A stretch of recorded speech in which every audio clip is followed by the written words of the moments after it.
Assalamualaikum warahmatullahi wabarakatuh. Kami dari kelompok 5 ingin mempresentasikan hasil tugas besar sistem basis data dengan perpustakaan Sultan Syahrir. Menurut kami dari kelompok 5 yang beranggotakan Ahmad Fauzan Ramadan dengan NIM 607062400022. Saya Satya Yuda Berbaswara dengan NIM 607062400077. Lalu saya dengan Naufal Sultan Fakri dengan NIM 607062400092. Dan saya Zalfa Brintraya Reski dengan NIM 7062400009. Selanjutnya Naufal Sultan Fahri yang akan mempresentasikannya. Oke, saya persilakan Naufal. Pertama-tama di sini saya akan menjelaskan deskripsi topiknya terlebih dahulu. Perpustakaan nasional sebagai surga buku dapat dikelola secara digital. Perpustakaan nasional tersebar di setiap kota yang ada di seluruh Nusantara. Semua kalangan masyarakat umum bisa meminjam buku dengan mudah. Dengan teknologi digital, perpustakaan nasional menyediakan akses mudah dan menjaga integritas koleksi buku. Buku tersedia dalam berbagai format dan dapat diakses sesuai kebijakan. Pengguna dapat memperpanjang masa peminjaman buku secara online jika tidak ada pemesanan lain. Tapi hati-hati, jangan sampai lupa mengembalikan atau siap-siap kena denda. Jika buku dikembalikan dalam kondisi rusak atau hilang, pengguna harus mengganti atau membayar biaya penggantian sesuai ketentuan. Lalu di sini yang kedua itu adalah aturan bisnis. Adapun beberapa aturan bisnis dalam case study ini diantaranya sebagai berikut. Yang pertama, pendaftaran pengguna. Tiap pengguna yang ingin melakukan peminjaman buku wajib memiliki akun. Selain data diri, pengguna mendaftarkan email dan nomor telepon yang valid. Status akun dapat aktif atau non-aktif. Pengguna non-aktif tidak bisa meminjam buku. Pengguna dapat memperbarui alamat, foto profil, dan kontak mereka melalui sistem. Pengguna dikategorikan ke dalam 3 jenis, yaitu pelajar atau mahasiswa, guru atau dosen, dan juga umum. Lalu yang kedua ada informasi buku. Setiap buku memiliki ISBN, kategori, penerbit, tahun terbit, jumlah halaman, dan format, fisik atau digital. Buku dapat memiliki satu atau lebih pengarang. Buku dikategorikan dalam hierarki kategori, misalnya sains, fisika, mekanika. Status buku dapat berupa tersedia, dipinjam, atau rusak.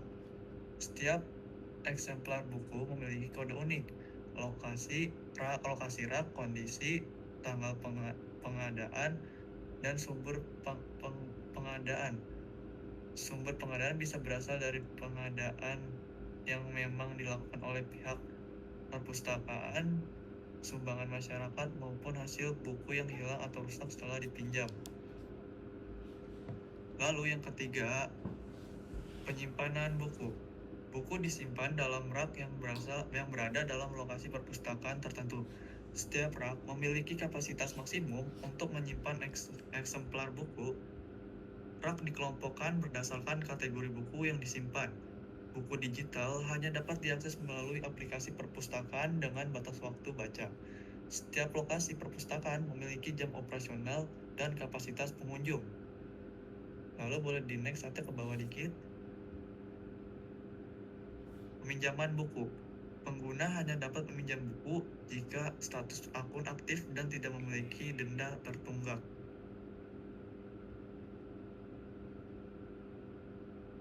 Lalu yang kelima, pengembalian buku. Pengguna wajib mengembalikan buku sebelum tanggal harus kembali. Buku yang dikembalikan diperiksa kondisinya dan dicatat dalam sistem denda keterlambatan.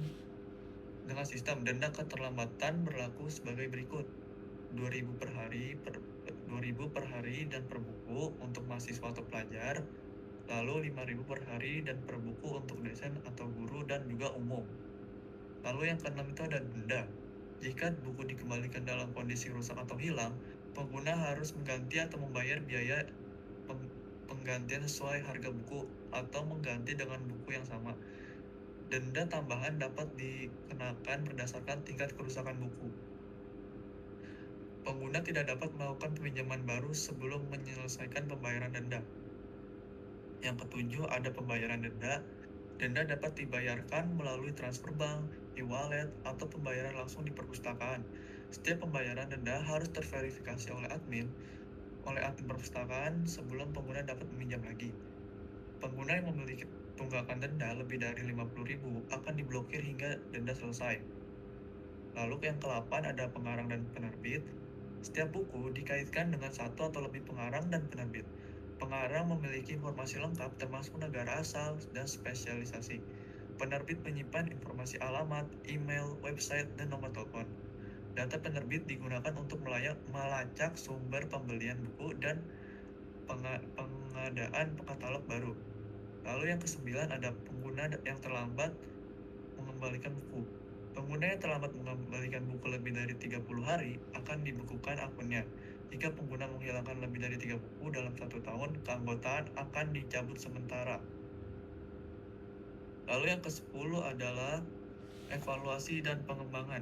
Perpustakaan secara berkala melakukan evaluasi dan pengembangan untuk meningkatkan kualitas layanan dan memenuhi kebutuhan pengguna. Evaluasi dapat dilakukan melalui survei kepuasan pengguna, analisis data, dan tinjauan kinerja. Lalu yang ke-11 adalah sistem pemesanan ruang pertemuan. Pertemuan dapat menyediakan sistem pemesanan ruang pertemuan untuk pengguna yang ingin menyelenggarakan acara di perpustakaan. Sistem pemesanan ruang pertemuan memudahkan pengguna untuk memesan ruang pertemuan yang tersedia di perpustakaan. Yang ke-12 adalah program pengembangan keterampilan bahasa. Perpustakaan dapat menyelenggarakan program pengembangan keterampilan bahasa untuk meningkatkan kemampuan. Boleh dilanjut, Sat? Berbahasa pengguna, program pengembangan keterampilan bahasa dapat berupa pelatihan. Lalu yang terakhir adalah sistem loker. Perpustakaan nasional dapat mengintegrasikan sistem loker untuk memberikan kemudahan dan keamanan bagi pengguna dalam menyimpan barang-barang pribadi. Sistem loker ini dapat diakses secara digital melalui aplikasi perpustakaan, memungkinkan pengguna untuk memesan dan membuka loker tanpa perlu kunci phishing. Lalu yang ketiga adalah proses identifikasi aturan bisnis menjadi entitas, atribut, relasi, dan kardinalitas. Langkah awal yang kami lakukan adalah membaca aturan bisnis yang diberikan secara menyeluruh, lalu mulai membagikan poin-poin aturan bisnis kepada tiap anggota untuk ditelaah lebih dalam. Untuk menentukan entitas, hal yang kami lakukan ialah mencari kata denda di tiap-tiap poinnya, contohnya pegawai, buku, dan pengguna, dan peminjaman.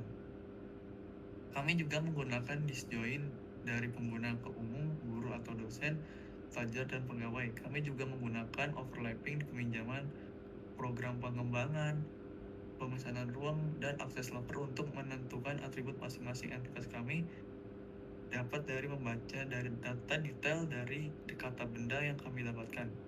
Pada aturan bisnis yang diberikan, kebanyakan ditandai dengan kalimat meliputi.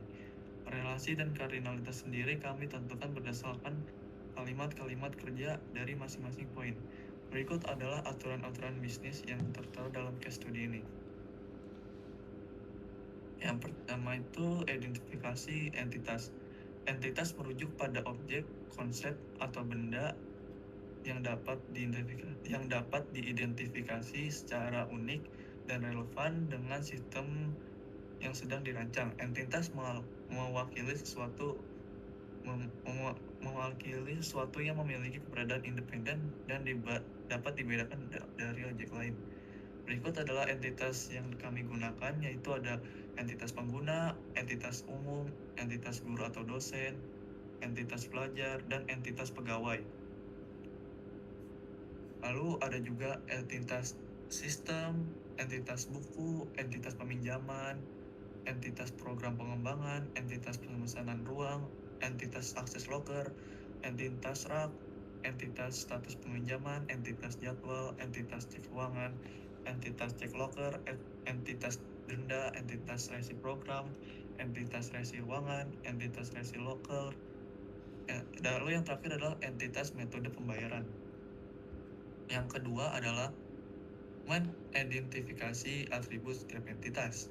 Entitas dalam konteks pemodelan basis data adalah properti atau karakteristik yang mendeskripsikan sebuah entitas atau relationship. Atribut memberikan informasi detail tentang entitas atau hubungan tersebut. Yang pertama itu adalah ada entitas pengguna, yang dimana ada entitas pengguna ini mempunyai primary key yaitu ID pengguna dan atributnya yaitu tanggal registrasi. Lalu yang kedua ada entitas umum. Di entitas umum ini yang menjadi primary key-nya itu adalah ID umum, lalu ID pengguna menjadi foreign key, serta atributnya adalah pekerjaan, nama, username, alamat, email, dan nomor telepon, dan password. Lalu yang terakhir di entitas pengguna itu ada nomor KTP.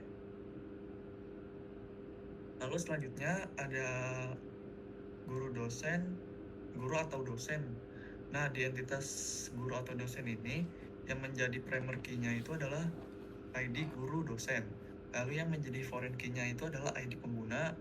Lalu atributnya ada nama, username, email, alamat, nomor telepon, password, institusi, dan NIP. Lalu entitas pelajar. Yang menjadi primary key di entitas pelajar adalah ID pelajar, lalu foreign key-nya adalah ID pengguna, serta atributnya adalah nama, username, email, alamat, nomor telepon, password, dan juga yang NIM. Lalu entitas pegawai. Di entitas pegawai ini yang menjadi primary key-nya adalah ID pegawai, terus yang menjadi foreign key-nya ID pengguna, lalu atributnya sendiri ada nama, username, email, alamat, nomor telepon, password, jabatan. Boleh di slide ke bawah. Jabatan. Nah, lalu selanjutnya adalah entitas sistem. Di entitas sistem ini primary key-nya adalah ID sistem, lalu atributnya ada nama sistem, versi, dan deskripsi. Lalu kita selanjutnya ada entitas buku. Di entitas buku ini yang menjadi primary key-nya adalah ISBN, lalu atributnya ada judul buku, jenis buku, stok buku, tahun terbit, penerbit, pengarang, dan format buku. Lalu ada entitas peminjaman. Yang menjadi primary key di sini adalah ID peminjaman, lalu yang menjadi foreign key-nya adalah ID pengguna, lalu atributnya adalah ISBN, tanggal pinjam, tanggal pengembalian, dan format buku. Lalu ada entitas program pengembangan. Yang menjadi primary key di sini adalah ID program pengembangan, lalu foreign key-nya adalah ID pengguna, lalu atributnya ada nama program, kategori program, deskripsi, tanggal pelaksanaan. Lalu selanjutnya ada entitas pemesanan ruang. Yang menjadi primary key di sini adalah ID pemesanan ruang, lalu foreign key-nya adalah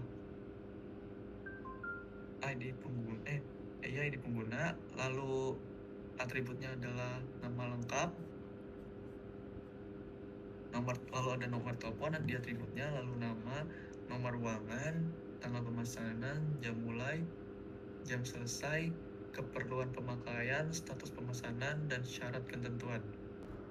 Lalu ada entitas access locker. Di access locker ini yang menjadi primary key-nya adalah ID access locker, lalu yang menjadi foreign key-nya adalah ID pengguna, lalu atributnya ada nama lengkap, nomor telepon, kode locker, status locker, waktu mulai peminjaman, dan waktu peminjaman. Lalu ada keyword konfirmasi. Lalu entitas rak. Di entitas rak ini yang menjadi primary key-nya adalah ID rak, lalu atributnya ada ISBN, kategori, kapasitas maksimal, lokasi. Lalu ada status peminjaman. Yang menjadi primary key-nya itu adalah ID status peminjaman, lalu yang menjadi foreign key-nya adalah ID peminjaman dan ID pengguna, lalu yang menjadi atributnya adalah status keterlambatan. Lalu selanjutnya ada entitas denda. Yang menjadi primary key-nya itu adalah ID denda, lalu ID pengguna sebagai foreign key, dan atributnya adalah kategori denda, status pembayaran, detail pembayaran. Lalu ada resi program.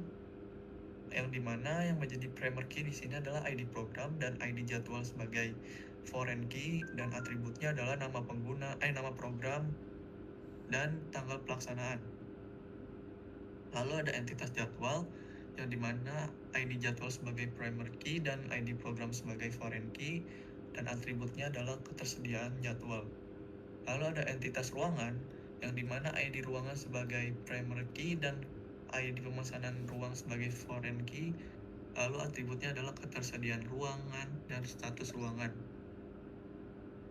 Lalu ada entitas resi ruangan yang dimana ID resi ruangan menjadi primary key dan ID ruangan dan ID pengguna menjadi foreign key. Lalu atributnya ada nomor telepon, nomor ruangan, tanggal peminjaman, waktu mulai peminjaman, batas waktu pengembalian, status ruangan, dan QR konfirmasi.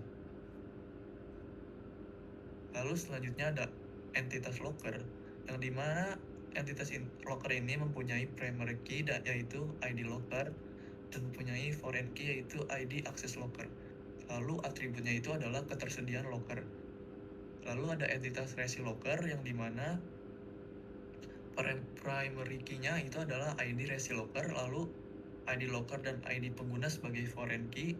Lalu atributnya itu adalah nomor telepon, tanggal peminjaman, waktu mulai peminjaman, batas waktu pengembalian, status locker, dan QR konfirmasi. Lalu yang terakhir itu adalah entitas metode pembayaran. Nah, di entitas metode pembayaran ini, ID metode pembayaran sebagai primary key-nya, lalu ID denda dan ID pengguna sebagai foreign key, lalu atributnya itu jenis pembayaran. Selanjutnya penjelasan akan dilanjutkan oleh teman saya yaitu Ahmad Fauzan Ramadan. Pada Ahmad Fauzan Ramadan dipersilakan. Yang ketiga adalah identifikasi relasi dan kardinalitas. Relasi adalah hubungan logis antara dua atau lebih entitas yang menunjukkan bagaimana entitas-entitas tersebut berinteraksi atau saling terkait. Relasi ini merepresentasikan aturan bisnis atau logika yang berlaku dalam sistem. Kardinalitas menggambarkan jumlah kemunculan suatu entitas yang dapat atau harus terhubung dengan entitas lain melalui relasi. Kardinalitas membantu menentukan batasan dan aturan dalam hubungan antar entitas. Nah, yang pertama, banyak buku memiliki satu peminjaman. Jadi relasinya buku ke peminjaman. Kardinalitasnya many to one. Banyak buku bisa terlibat dalam satu peminjaman. Satu peminjaman hanya mencakup satu pelanggan, sehingga meskipun buku bisa dipinjam berkali-kali, setiap transaksi peminjaman hanya terikat pada satu pelanggan. Yang kedua, banyak buku dapat disimpan dalam satu rak. Relasinya buku ke rak. Kardinalitasnya many to one. Banyak buku disimpan dalam satu rak. Artinya, sebuah rak bisa berisi beberapa buku, tetapi satu buku hanya akan berada di satu rak pada satu waktu. Nah, yang ketiga, peminjaman dimiliki banyak buku. Relasinya peminjaman ke buku. Kardinalitasnya one to many. Satu peminjaman bisa melibatkan banyak buku, misalnya meminjam beberapa buku sekaligus. Sebaliknya, satu buku dapat dipinjam oleh pelanggan yang berbeda, tetapi di luar cangkupan satu peminjaman tertentu. Nah, yang keempat, peminjaman dapat melihat banyak status peminjaman. Relasinya peminjaman ke status peminjaman. Kardinalitasnya one to many. Satu peminjaman dapat memiliki banyak status peminjaman. Nah, yang kelima, banyak status peminjaman dapat dilihat oleh satu peminjaman. Relasinya status peminjaman ke peminjaman. Kardinalitasnya many to one. Satu peminjaman dapat memiliki banyak status peminjaman. Ini selanjutnya saja. Nah, yang keenam, status peminjaman memiliki banyak denda. Relasinya status peminjaman ke denda. Kardinalitasnya one to many. Satu status peminjaman dapat menghasilkan banyak denda.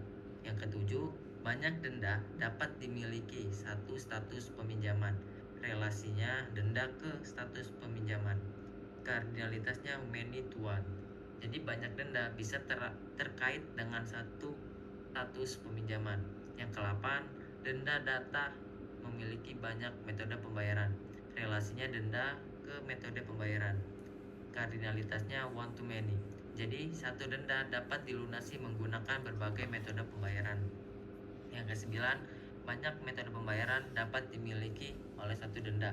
Relasinya metode pembayaran ke denda. Kardinalitasnya many to one. Jadi banyak metode pembayaran dapat digunakan untuk satu denda tertentu. Yang ke-10, denda dapat dimiliki banyak metode pembayaran. Relasinya denda ke metode pembayaran. Kardinalitasnya one to many. Satu denda dapat memiliki banyak metode pembayaran. Yang ke-11, program pengembangan mempunyai banyak jadwal program. Relasinya program pengembangan ke jadwal program. Kardinalitasnya one to many. Jadi satu program pengembangan dapat memiliki banyak jadwal program. Yang ke-12, banyak jadwal program dapat dipunyai satu program pengembangan. Relasinya jadwal program ke program pengembangan. Kardinalitasnya many to one. Jadi banyak jadwal program dapat dimiliki oleh satu program pengembangan. Yang ke-13, jadwal program dapat memiliki satu resi program. Relasinya jadwal program ke resi program. Kardinalitasnya one to one. Jadi satu jadwal program itu memiliki satu resi program yang terkait.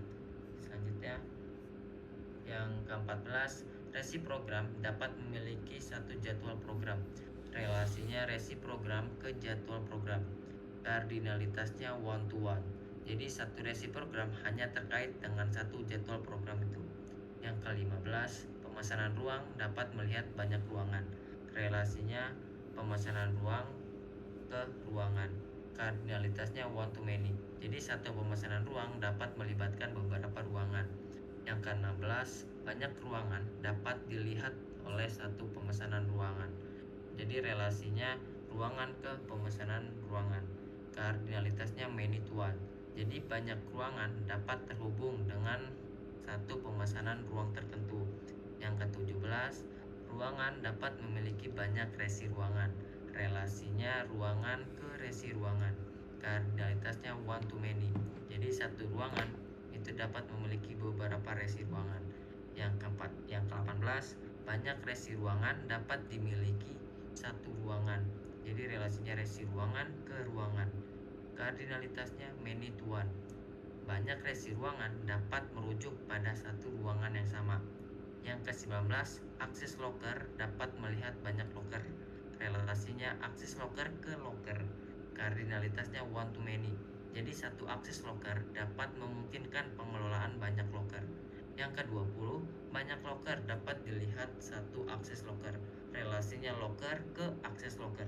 Kardinalitasnya many to one. Banyak loker dapat diakses dengan satu akses loker yang sama. Yang ke-21, loker dapat memiliki banyak resi loker. Relasinya loker ke resi loker. Kardinalitasnya one to many. Jadi satu loker itu bisa memiliki banyak resi loker. Yang ke-22, banyak resi loker dapat dimiliki satu loker. Relasinya resi loker ke loker. Kardinalitasnya many to one. Jadi banyak resi loker dapat merujuk pada satu loker yang sama. Selanjutnya, dan inilah IRD-nya.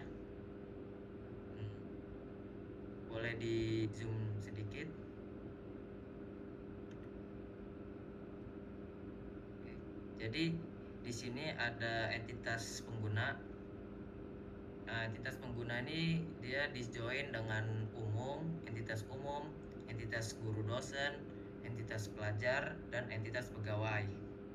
Dan setelah dia milih, si user yang milih, jadi dia masuk ke user, terus user masuk ke entitas sistem.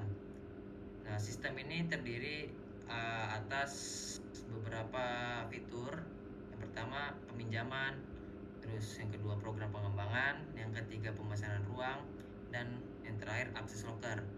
Nah, di sini sistem saya menggunakan overlapping. Jadi sistem itu bisa memilih lebih dari satu fitur di sini. Jadi kita pertama di sini peminjaman ke buku dulu. Peminjaman itu one to many. Jadi peminjaman itu dimiliki oleh banyak buku, dan banyak buku itu memiliki satu peminjaman. Terus buku ke rak, entitas buku ke rak itu many to one.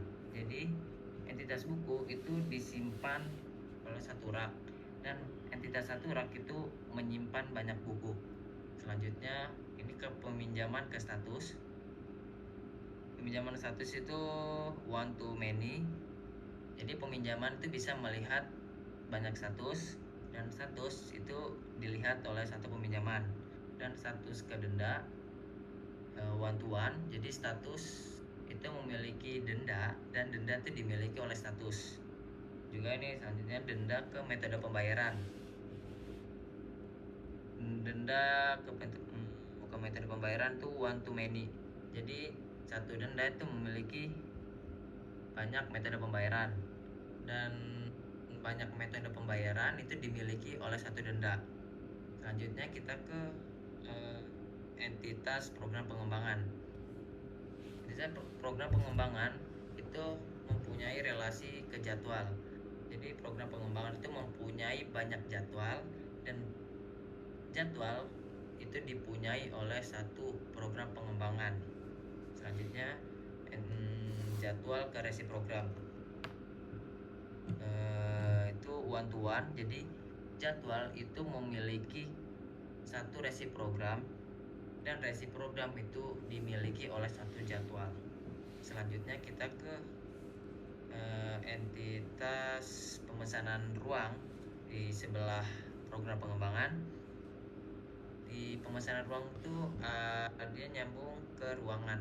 Jadi pemesanan ruang itu bisa melihat banyak ruangan, dan banyak ruangan itu dilihat oleh satu pemesanan ruang. Terus di bawah ruangan itu ada dia terhubung juga oleh resi ruangan one to many. Jadi ruangan itu dimiliki oleh banyak resi ruangan, dan resi ruangan itu dimiliki oleh satu ruangan saja. Selanjutnya yang terakhir ada entitas akses locker. Akses locker itu ke locker itu one to many. Jadi akses locker itu bisa melihat banyak locker, dan banyak locker itu dilihat oleh satu akses locker. Selanjutnya juga di bawahnya dia nyambung juga ke resi locker. Locker itu memiliki banyak resi locker, dan resi locker itu dimiliki oleh satu locker saja. Ini selanjutnya slide berikutnya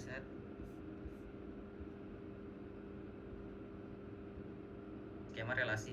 Setelah dibuatkan IRD sebelumnya yang saya jelaskan, langkah selanjutnya adalah proses mentranslasikan IRD menjadi skema relasi.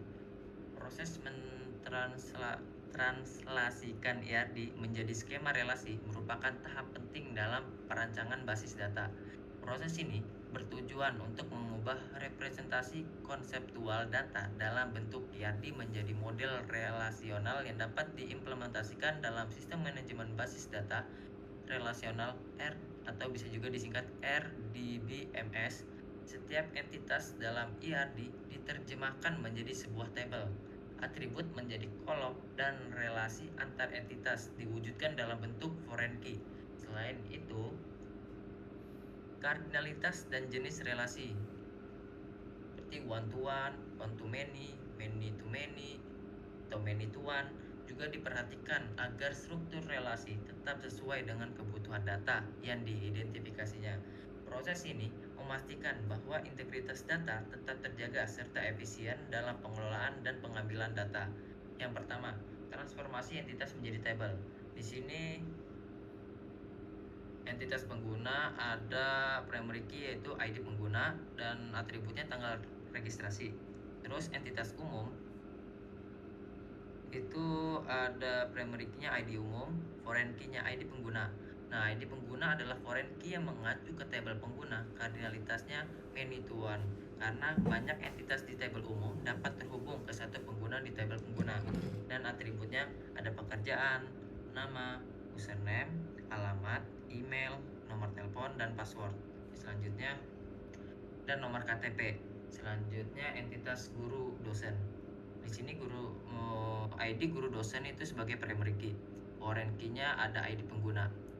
Nah, ID pengguna di guru dosen adalah foreign key yang mengacu ke tabel pengguna. Kardinalitasnya many to one, karena banyak data dosen atau guru dapat terkait dengan satu entitas di tabel pengguna.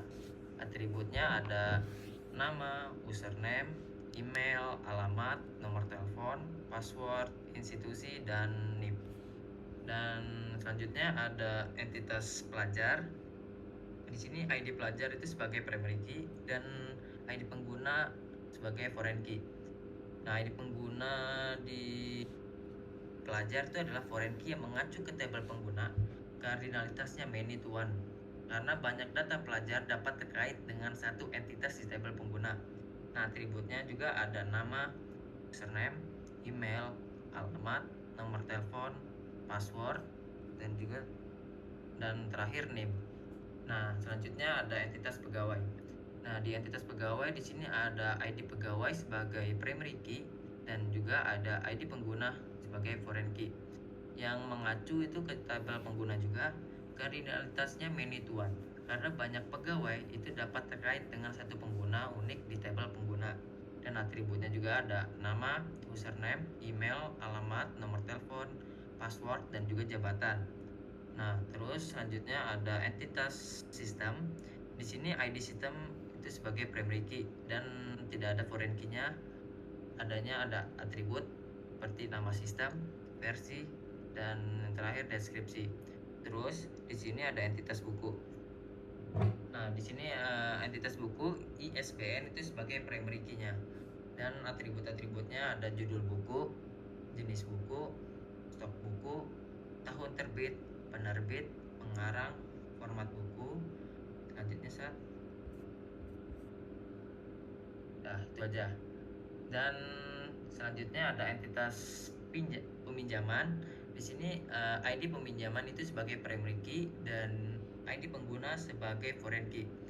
Jadi ID pengguna sebagai foreign key di entitas peminjaman di setiap tabel yang disebutkan adalah foreign key yang mengacu pada kolom ID pengguna di tabel pengguna. Kardinalitasnya many to one. Artinya banyak data di tabel yang terkait mengacu pada satu pengguna unik di tabel pengguna. Dan juga di sini di entitas pinjaman ada dua foreign key. Tadi sebelumnya ada ID pengguna, selanjutnya ada ISBN. ISBN adalah foreign key yang mengacu pada tabel buku. Kardinalitasnya many to one karena banyak entitas di tabel rak dan pinjaman dapat mengacu pada satu buku unik di tabel buku. Dan ada atributnya tanggal pinjam, tanggal pengembalian, dan format buku. Selanjutnya ada entitas program pengembangan. Nah, di entitas program pengembangan ada ID program pengembangan itu sebagai primary key-nya. Di sini juga ada ID pengguna sebagai foreign key. Di ID pengguna itu di setiap tabel yang disebutkan adalah foreign key yang mengacu pada kolom ID pengguna di tabel pengguna. Kardinalitasnya many to one. Artinya banyak data di tabel yang terkait mengacu pada satu pengguna unik di tabel pengguna. Selanjutnya ada atribut-atributnya yaitu nama program, kategori program, deskripsi, dan tanggal pelaksanaan. Selanjutnya ada entitas pemesanan ruang. Entitas pemesanan ruangan. Di sini ada ID pemesanan ruang itu sebagai primary key dan ID pengguna sebagai foreign key. Nah, ID pemesanan ruangan adalah foreign key yang mengacu ke tabel pemesanan ruangan. Kardinalitasnya many to one. Karena satu entry di tabel pemesanan ruangan dapat memiliki banyak entry di tabel ruangan. Selanjutnya ada atribut-atributnya seperti nama lengkap, nomor telepon, nama, nomor ruangan, tanggal pemesanan, jam mulai, jam selesai, keperluan pemakaian, status pemesanan, dan syarat ketentuan. Selanjutnya ada entitas akses locker. Di sini ID akses locker itu sebagai primary key. Foreign key-nya ada ID pengguna. Nah, ID pengguna sama saja seperti tadi penjelasannya.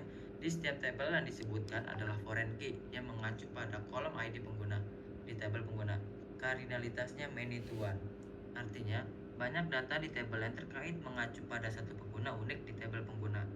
Ada atributnya juga, nama lengkap, nomor telepon, kode locker, status locker, waktu mulai peminjaman, batas waktu peminjaman, QR konfirmasi. Selanjutnya udah itu saja. Dan entitas rak. Di entitas rak ada ID rak itu sebagai primary key. Foreign key-nya ada ISBN. ISBN adalah foreign key yang mengacu pada tabel buku. Kardinalitasnya many to one. karena banyak entitas di tabel rak dan pinjaman dapat mengacu pada satu buku unik di tabel buku. Dan ada atributnya seperti kategori, kapasitas maksimal buku, kapasitas maksimal buku, dan terakhir lokasi. Terus ada status peminjaman. Di entitas status peminjaman ada ID status peminjaman itu sebagai primary key. Dan foreign key-nya ada ID peminjaman. Dan ID peminjaman di status peminjaman itu adalah foreign key di tabel status yang mengacu pada kolom ID peminjaman di tabel pinjaman. Kardinalitasnya many to one. Artinya, banyak entry di tabel status dapat terkait dengan satu entry di tabel pinjaman. Terus di sini juga ada foreign key juga ID pengguna. Nah, ID pengguna di setiap tabel yang disebutkan adalah foreign key yang mengacu pada kolom ID pengguna di tabel pengguna. Kardinalitasnya many to one. Artinya, banyak data di tabel yang terkait mengacu pada satu pengguna unik di tabel pengguna. Selanjutnya ada atributnya adalah status keterlambatan. Dan juga ada entitas denda. Ada ID denda sebagai primary key-nya dan ada ID pengguna sebagai foreign key. Sama aja seperti tadi penjelasannya, di setiap tabel yang disebutkan adalah foreign key yang mengacu pada kolom ID pengguna di tabel pengguna. Kardinalitasnya many to one. Artinya banyak data di tabel yang terkait mengacu pada satu pengguna unik di tabel pengguna. Selanjutnya ada atributnya kategori denda. Ada status pembayaran dan ada detail pembayaran. Oke, selanjutnya saya serahkan ke Satya untuk menjelaskan. Saya persilakan Satya. Oke, saya akan lanjutkan. Kemudian di sini ada resi program. Untuk entitasnya ada ID program sebagai primary key. Kedua ada ID jadwal sebagai foreign key. ID jadwal adalah foreign key di tabel resi program yang mengacu pada kolom ID jadwal di tabel jadwal. Kardinalitasnya many to one karena banyak entry di tabel resi program dapat terkait dengan satu entry di tabel jadwal. Kemudian ada nama program dan tanggal pelaksanaan. Kemudian ada atribut jadwal yang dimana entitasnya terdapat ID jadwal sebagai primary key. Kemudian ada ID program sebagai foreign key. Di tabel jadwal ID program adalah foreign key di tabel jadwal yang mengacu pada kolom ID program pengembangan di tabel program pengembangan. Kardinalitasnya many to one karena banyak entry di tabel jadwal terdapat terkait dengan satu entry di tabel program pengembangan. Dan terakhir ada ketersediaan jadwal. Kemudian ada atribut ruangan. Di atribut ruangan terdapat entitas ID ruangan sebagai primary key, kemudian ada ID pemesanan ruangan sebagai foreign key. ID pemesanan ruangan adalah foreign key di tabel ruangan yang mengacu pada kolom ID pemesanan ruang di tabel pemesanan ruangan. Kardinalitasnya many to one karena banyak entry di tabel ruangan dapat terkait dengan satu entry di tabel ruang pemesanan. Kemudian ada ketersediaan ruangan. Kemudian ada status ruangan. Dan terakhir tadi status ruangan. Kemudian ada atribut resi ruangan. Terdapat entitas ID resi ruangan sebagai primary key. Kemudian ada ID ruangan sebagai foreign key. ID ruangan adalah foreign key yang mengacu pada tabel ruangan. Kardinalitasnya many to one karena banyak entry di tabel resi ruangan dapat terkait dengan satu ruangan.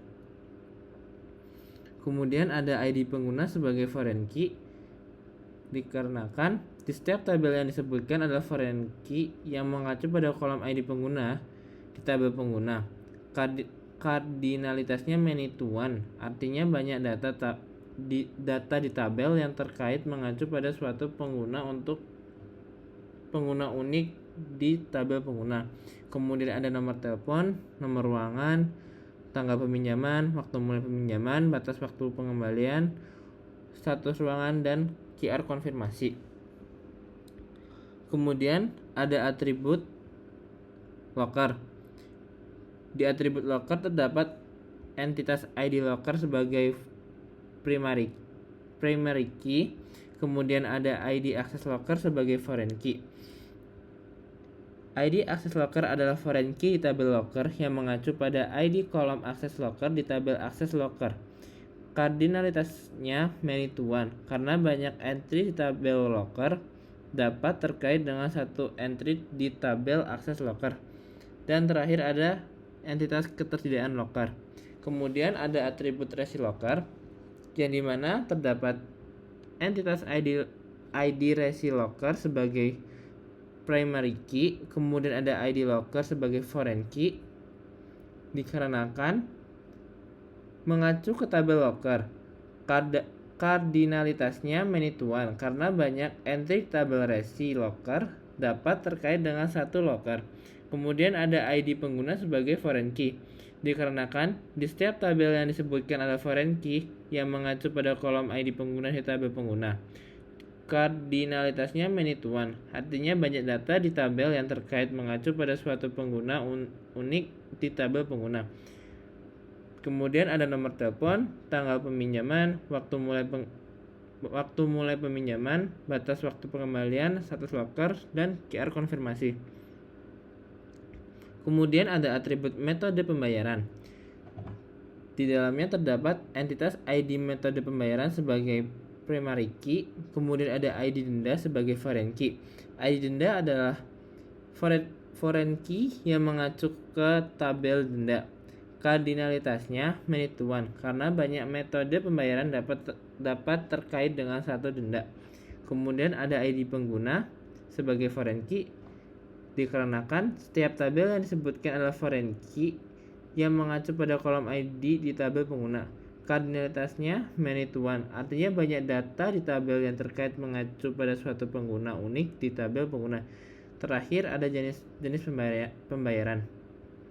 Di sini adalah gambaran skema relasi.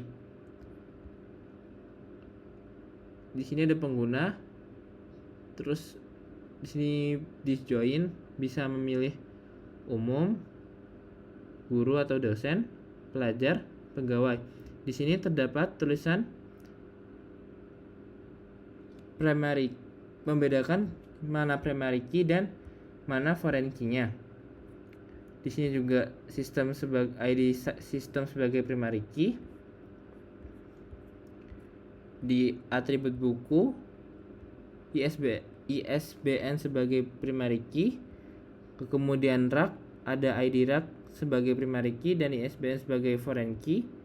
Kemudian di sini ada peminjaman. Ada ID peminjaman sebagai primary key, ada ID pengguna sebagai primary key, ada ISBN sebagai foreign key. Kemudian ada atribut status peminjaman yang dimana ID status peminjaman adalah primary key, kemudian ID pengguna sebagai foreign key, dan ID peminjaman sebagai foreign key. Kemudian ada atribut denda yang dimana ID denda adalah primary key dan ID pengguna adalah foreign key. Kemudian ada atribut metode pembayaran yang dimana ID metode pembayaran adalah primary key, ID denda sebagai foreign key, dan ID pengguna sebagai foreign key. Kemudian ke atribut program pengembangan yang dimana ada ID program sebagai primary key, kemudian ada ID pengguna sebagai foreign key. Kemudian ada jadwal program yang dimana ID jadwal sebagai primary key dan ID program sebagai foreign key. Kemudian ada atribut resi program yang dimana ID program sebagai foreign key dan ID jadwal sebagai foreign key. Kemudian ada atribut pemesanan ruangan yang dimana ID pemesanan ruangan sebagai primary key dan ID pengguna sebagai foreign key. Kemudian ada atribut ruangan yang dimana ID ruangan sebagai primary key dan ID pemesanan ruangan sebagai foreign key. Lanjut, kemudian ada atribut resi ruangan yang dimana ID resi ruangan adalah primary key, ID ruangan sebagai foreign key, dan ID pengguna sebagai foreign key.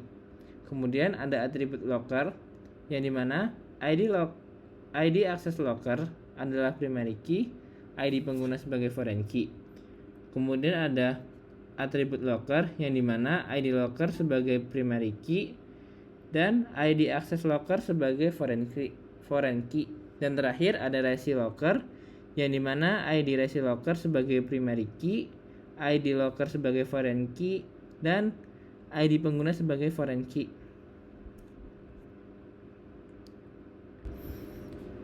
Hasil implementasi struktur tabel menggunakan Data Definition Language atau DDL.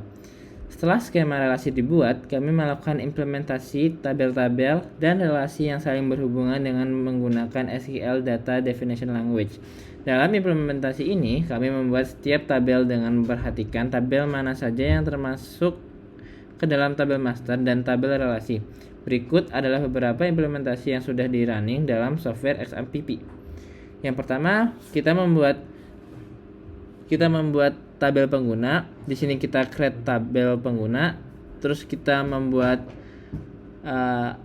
ID pengguna, masukkan primary key-nya, kemudian kita masukkan tanggal registrasi. Kemudian membuat tabel umum. Di sini kita masukkan ID umum sebagai primary key, terus kemudian kita masukkan ID pengguna sebagai foreign key, masukkan nama, username, alamat, email, nomor telepon, password, nomor KTP. Kemudian ada tabel guru atau dosen.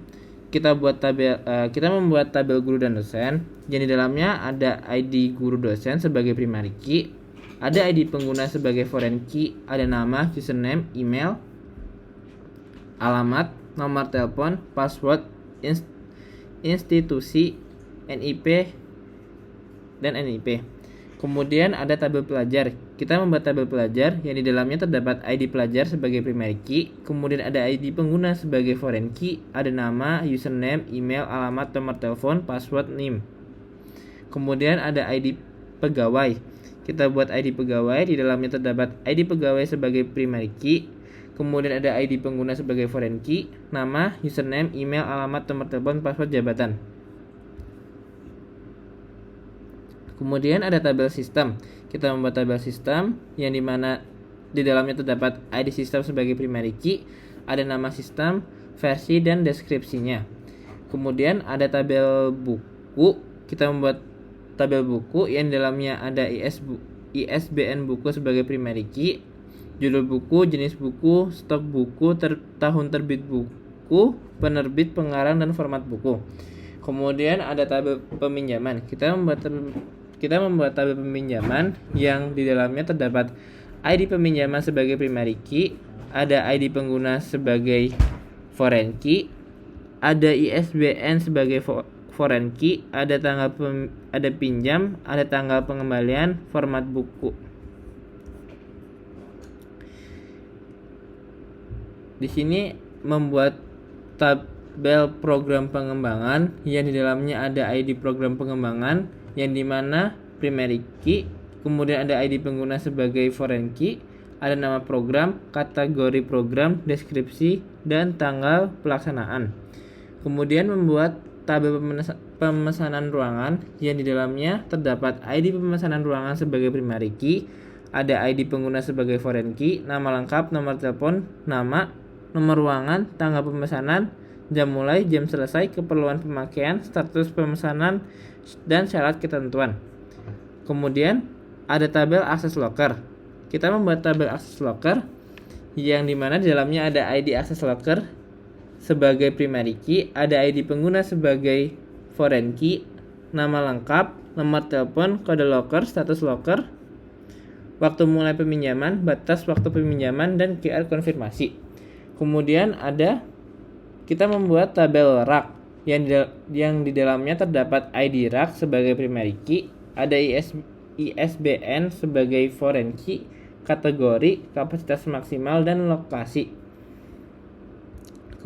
Kemudian kita membuat tabel status peminjaman yang dimana di dalamnya terdapat ID status sebagai primary key, kemudian ada ID peminjam sebagai foreign key, kemudian ada ID pengguna sebagai foreign key, dan status keterlambatan.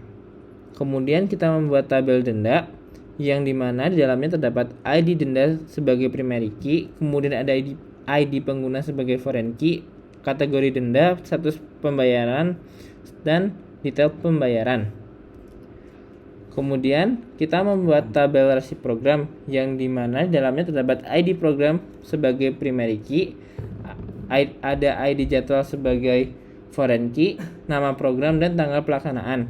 Kemudian kita membuat tabel jadwal yang dimana di dalamnya ada ID jadwal sebagai primary key, ada ID program sebagai foreign key, dan ketersediaan jadwal.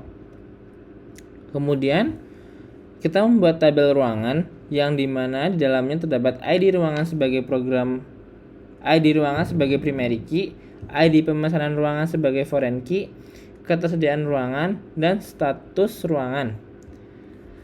Kemudian kita membuat tabel resi ruangan yang dimana di dalamnya terdapat ID resi ruangan sebagai primary key, ID ruangan sebagai foreign key, ID pengguna sebagai foreign key, nomor telepon, nomor ruangan, tanggal peminjaman, waktu mulai peminjaman, batas waktu pengembalian, status ruangan, dan QR konfirmasi.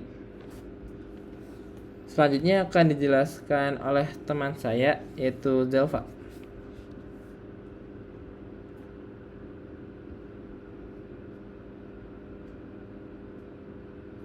Baik, ini saya akan melanjutkan presentasi.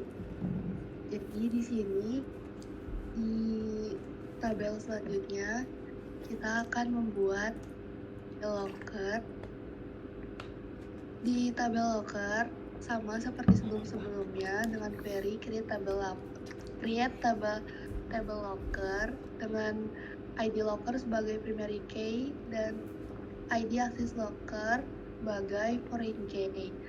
Di sini juga ada tabel selanjutnya, kita bikin tabel resi locker dengan perintah query yang sama, create table resi underscore locker dengan ID resi locker sebagai primary key dan ID locker sebagai foreign key, ID pengguna sebagai foreign key.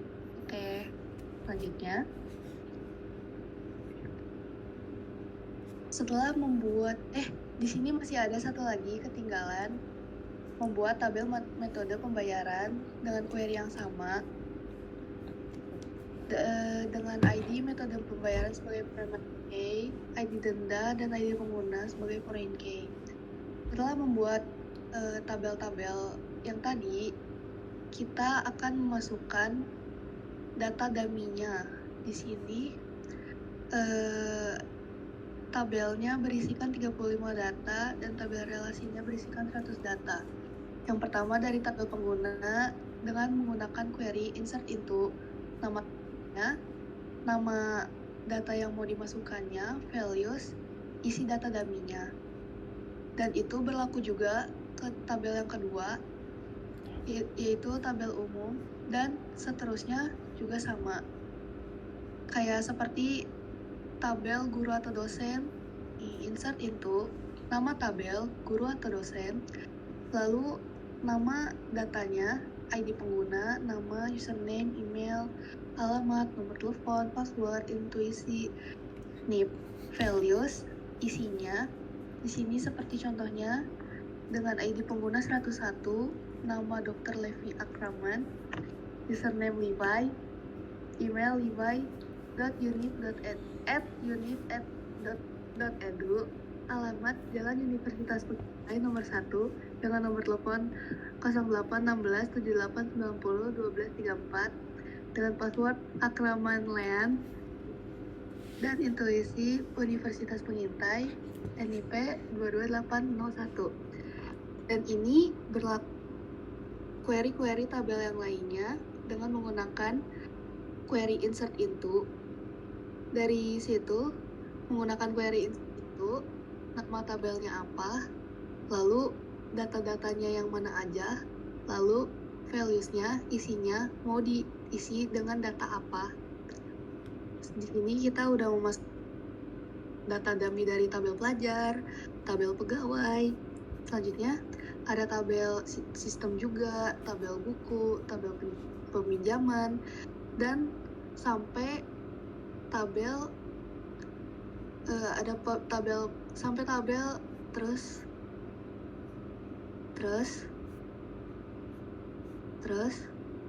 sampai tabel metode pembayaran. Di sini ini data-data dummy yang udah kami isi. Terus di sini kami akan mencontohkan beberapa query.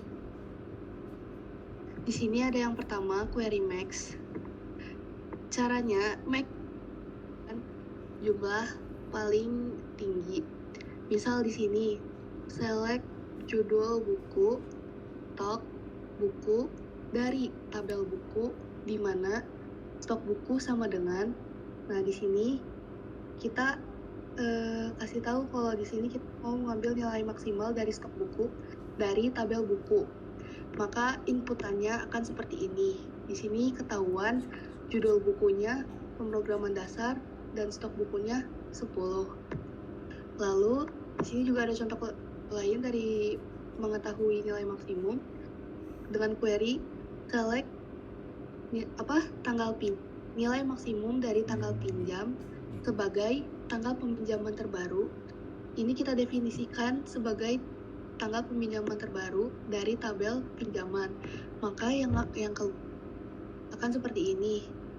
Dia nama tabelnya bakal berubah jadi tanggal peminjaman terbaru karena si tanggal pinjam ini didefinisikan jadi tanggal peminjaman terbaru. Diambil nilai maksimumnya. Selanjutnya query min. Di sini kalau tadi kita ngambil nilai maksimum, sekarang kita akan mencari nilai minimum dengan query select min tanggal registrasi, nilai registrasi paling minimum sebagai tanggal registrasi pertama dari tabel pengguna.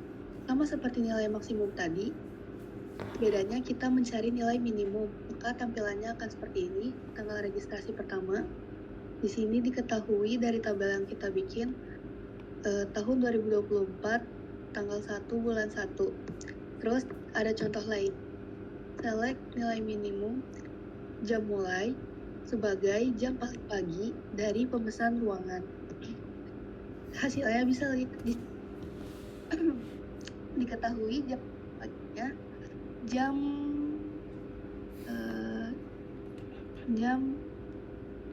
di sini jam 8, pukul 8 ya. Terus selanjutnya ada query count. Nah, di sini kita menghitung ya pakai query count. Contohnya select count as total peminjaman dari pinjaman. Nah, di sini kita ngambil select count as total peminjaman. Ya, di sini hasilnya bakal ngejumlahin total peminjamannya ada berapa. Terus di sini ada contoh lain, select count as total program pengembangan from program pengembangan. Di sini juga udah terpampang hasil dari total program pengembangannya berapa. Selanjutnya mencari nilai rata-rata dengan query average, disingkat jadi APG. Di sini query-nya ada select average dari stok buku sebagai rata-rata stok buku dari tabel buku. Sebenarnya query-query di sini kurang lebih sama seperti query mencari nilai maksimum dan minimum, hanya beda di pencarian nilainya saja, mau mencari yang maksimum kah, minimum kah, atau mencari rata-rata. Seperti di sini bisa dilihat hasilnya dan query yang sudah kami coba. Terus selanjutnya kita juga bisa melakukan inner join antar tabel. Di sini contohnya ada select uname Kenapa U? Karena kita definisikan dulu U ini, U name, B judul, buku, terus P tanggal pinjam dari pinjaman P. P ini berarti tabel pinjaman didefinisikan sebagai P. Di sini kan ada P tanggal pinjam, terus join ke buku yang simbolnya B, on P ISBN sama dengan B ISBN. Jadi dia mencari data yang sama. Di sini yang sama tuh dari tabel pinjaman sama tabel buku, bisa diperkecil. Nah, di sini nilai yang samanya itu ISBN. Terus karena mereka tuh mencari nilai yang sama biar bisa menggabungkan datanya. Terus join umum U on P ID pengguna sama dengan U ID pengguna, maka hasilnya akan seperti ini. Akan terpampang nama, judul buku, dan tanggal pinjam dari tabel yang berbeda-beda menjadi satu. Di sini perintah query-nya ada select, sama seperti tadi didefinisikan dengan satu huruf. Di sini select U titik name found. Nah, di sini kalau tadi kan cuma inner join doang. Kalau sekarang kita digabungin sama perintah count.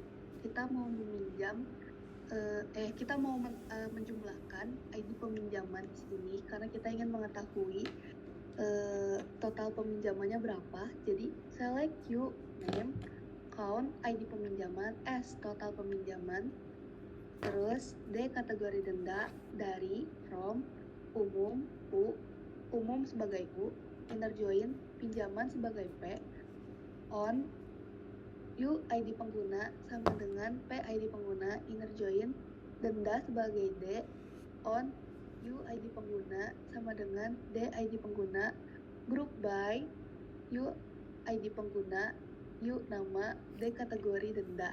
Maka hasilnya akan seperti ini.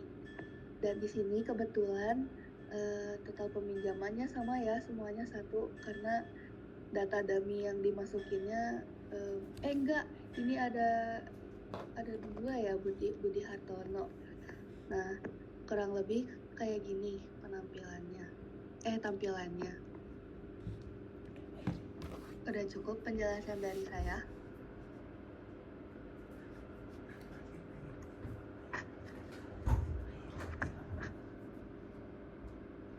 Ini penutupan.